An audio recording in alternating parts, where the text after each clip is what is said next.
بسم الله. إشماعيل وارسامة ديجيتال ميديا. ساكا waxaan jecelahay inaan ka sheekaysano madaxda musharaxiinta ah ee doorashadan Soomaaliya. Horta waa mid dad badan oo musharaxiin ah ayaa jira ase yeeshee badankoodu gaar ahaan qolyihii la oran jiray midowga musharaxiinta dee waaba iska sheeqeen oo hadda wax la tilmaami karo waa yar yihiin. waxaa la sheegaa xasan cali khayre iyo sheekh shariif qunyor socod loo arko inuusan khatar ahayn.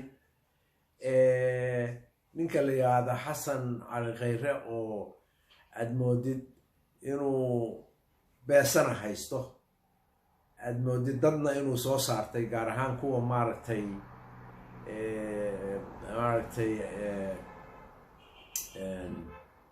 aan ahayn hiraabka qaar hal iyo laba iyo dhinaca Puntland.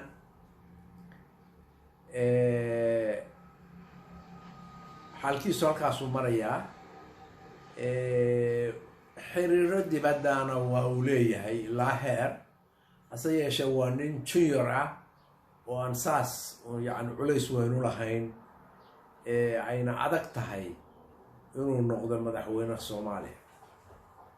labada nin oo la yiraahdo waa hormood ama waa front runner waa maxamed cabdullaahi farmaajo iyo siciid cabdullaahi deni. labadaasaan waxaan rabnaa inaan ka sheekayno nin walbaba karakterkiisa iyo waxa laga filan karo. waxaanu ka hormaraynaa farmaajo waa nin inta laga soo bartay aan inaba wax sharciyada u hoggaansamin oo xataa dastuurka federaalka oo Soomaaliya aysan macno u lahayn. waa nin jecel wax walba awood ciidan inuu ku xalliyo. waa nin aan wixiisu caddayn isagoo aamusan hoos ka shaqaysta. waxyaalaha dhacay waxa weeye yani inaba inuusan transparent ahayn oo wuxuu qabanayo oo dadweynaha u hayo ama dalka ka hayo aad moodid nin ku shaqaynayo guri mugdi ah. xiriirkiisa dowladuhu marka laga reebo Ethiopia iyo Eritrea aad bay u xun yihiin. si xun buu u maamulay xiriirka Kenya iyo Soomaaliya. Kenyana waa la ogyahay kumayaal Soomaaliya ama diaspora ama qurba joog ayaa ku nool. magaalaha Soomaaliya halkaasuu yaallaa. xiriirada xumaaday oo kale waxaa ka mid ah Jabuuti inkastoo Ismaaciil Cumar Geele isaga ruuxiisa uusan khayr qaba ahayn, haddana waxay u baahan tahay sensitivity iyo in la wado sida loo wadi jirayba ninkii ka horreeyey oo Abtidoon. Farmaajo waa nimaan sympathy lahayn, yani inaba arxan lahayn. waxaa lagu ogaaday qaraxii October ee ka dhacay xaafadda maarta Soobe ay la ogyahay xasuuqa meesha ka dhacay kumayaal qof oo xataa dadkii waalidkii iyo qaraabadii aan tacsi u dirin. waa nin aan inaba wax kastoo dhaca iyo mushkilad kastoo dhacda oo qof Soomaaliya ku dhacda aan u garaabayn. waa nin leh oo ugu daran tendency ama u janjeera aad ugu janjeera weliba nidaamka dictatoriga oo jecel wax walba inuu xoog ku xalliyo wax walba tiisa ay noqoto aan gorgortan ka gelin ilaa lagu khasbo inaysan u marayn sida waqtigii uu dheereeyey ama mandatekii uu dheereeyey isku dayay inuu dheereeyo baarlamaanka mariyey baarlamaan dhacay waqtigiisii mariyey oo 2 sano ku darsaday oo laga furfuri waayey ilaa xoog la tuso beesha caalamkuna ay qayliso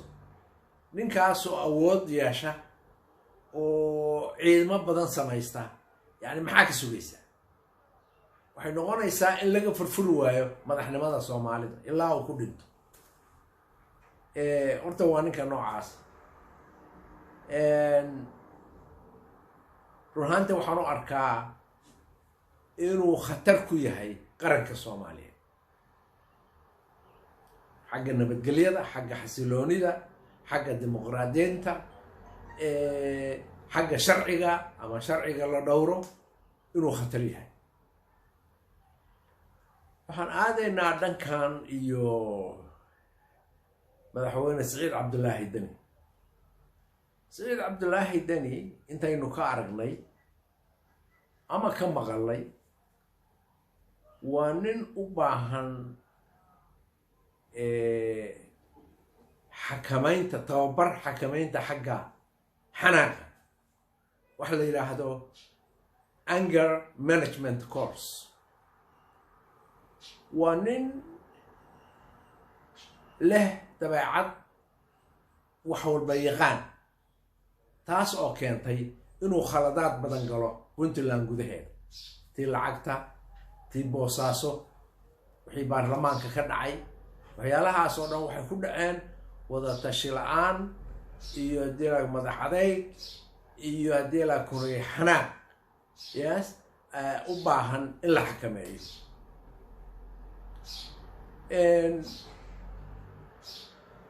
haddii labadan nin marka la isu fiiriyo runahaantii midkoodna kuma habboona madaxnimada Soomaaliya waxay u baahan tahay qof degan dhaqanka yaqaan dadka dhageysta khubarada wax weydiista maaragtay la tashada dad wax yaqaana oo way araga isku wareejiya hawlahana u xil saara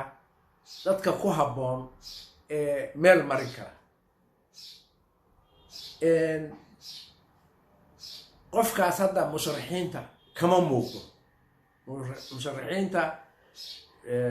maaragtay doorashada federaalka ee Soomaaliya qofkaas kama muuqdo shaqooyin waxa jira la isla dhaxmarayo oo ah war Soomaaliya khayraadka ku jira waligiisa u dihnaan mayee in la isticmaalaa rabaa beesha adduunku waxay doonaysaa maadaama meel walba qulqulada ka bilowday oo halka Ukraine iyo Russia iyo Yurub qaska taagan yahay oo aan barigii dhaxal la isku hadlayn karin in la helo meelo kale oo khayraadka adduunka laga faa'iideysto sida shidaalka iyo gaaska iyo macaadinta iyo wixii la mid ah Soomaaliya ka mid weeyay sidaan ay hadda tahayna iyo xasiloon la'aanta ku jidana suurtagal maaha in laga faa'iideysto macaadinta waxa speculation waxa jira see laga yeelaa Soomaaliya marka madaxdii ama dadkii madaxda u ahaa oo hadda muuqda maaha dad lala shaqayn karo oo maari dadkoodana u daneynay iyagu ruuxooduna leh vision ka weyn aragtida shakhsi oo ay leeyihiin waxa marka waxa jiro beesha caalamku fakir bay ku jirtaa hadda consultation bay ku jirtaa see laga yeelaa arrimaha Soomaalida doorashadii waatan waa la boobay madax viable oo macnale oo muuqata ma jirto see la yeelaya sheekadaas hadda socota bal wixii soo karo isla socodsiinaynaa aad iyo aad baa u salaamantihiin nabadgelyo